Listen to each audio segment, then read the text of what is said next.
before you get your horse saddled, before you get him all booted up, bridle on, you might want to make sure you can actually rope the dummy with ease before chasing a cow or anything like that.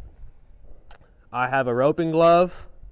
It is for, basically it's for protection. When I rope and I grab my rope and I pull my slack, like if I have trouble dallying, this will take some heat. It's basically just a cotton glove.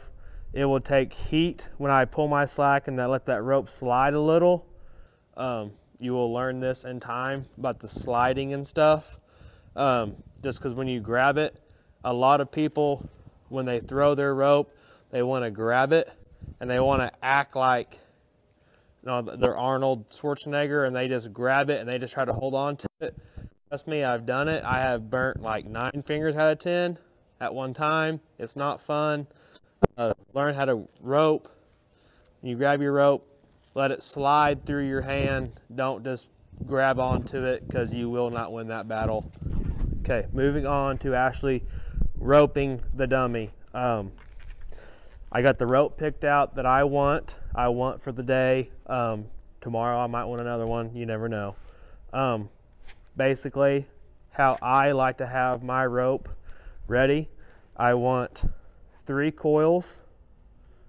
That's just because how I was raised. Nowadays people are using 4. Basically I'm going to have 3. I want 3 coils with a little bit of tail, and I want my loop, and in my hand this from, so basically what makes a loop, your rope goes through the Honda, and you're going to have this from your Honda to your hand is what you call spoke. And you see me keep bending it right here. An old man gave me that bad habit. Basically that from here to here is called spoke. That will actually help you swing your rope around, and basically it just helps with like the circumference.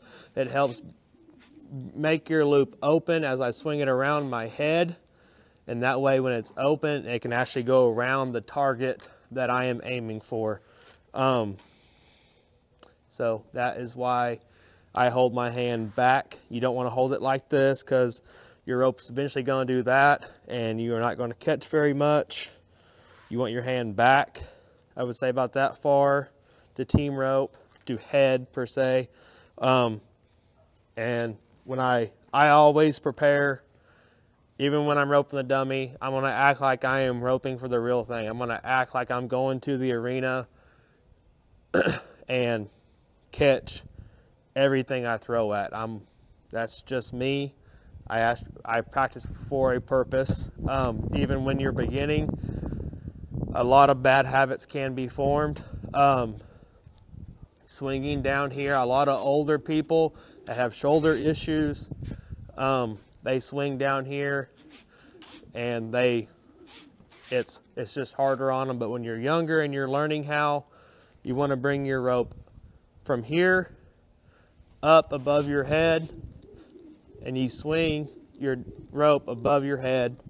You want to move your elbow basically back to front, and basically just repeat. And also while you're moving your elbow, you're going to rotate your hand kind of in a circle as it's going back to front.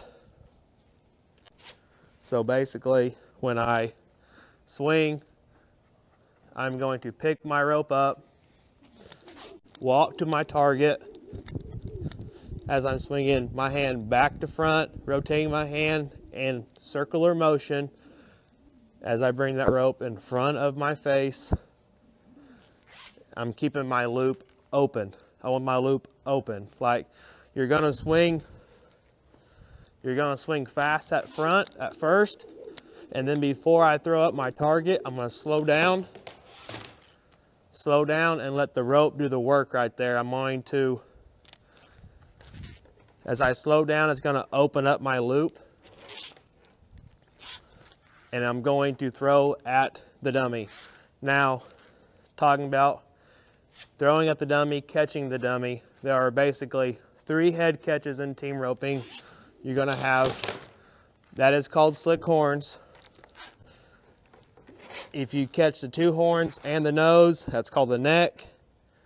And then the 3rd head catch in team roping is you're gonna have 1 horn and the nose, or you also have the left horn and the nose, which is the same thing as the right horn and the nose. But those are all, they're basically the 3 legal head catches. So once I know all that, I just got to perfect down catching the dummy. Basically, bringing my hand up, swinging my rope, my right arm going front to back, my hand basically turning in a 360 motion around my head, my rope, swinging above and around my head, looking at the target. And when I throw my rope, your hand basically signifies as your loop. My pinky is basically going to be my bottom strand, which if I'm holding my rope, this is the bottom strand, this being the top strand.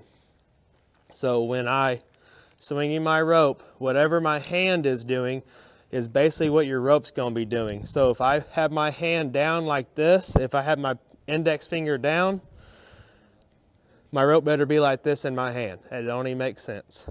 It's basically you're turning your rope over. Basically, when I swing my rope, when I turn it, I'm turning it over in front of my head. That is basically allowing your rope to stay open, because when I turn it, you can see right there, my rope's open.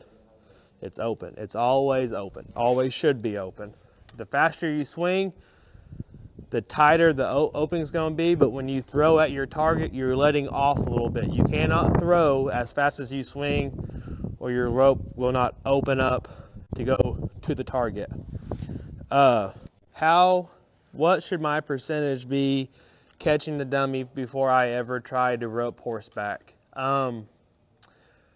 When I was younger, I bet my dad made me rope the dummy. I probably had to catch it 10 out of 10 times. He told me if I can catch 10 out of 10 times, I could try to go rope the steer. I started riding at a young age, so I could already ride a horse well.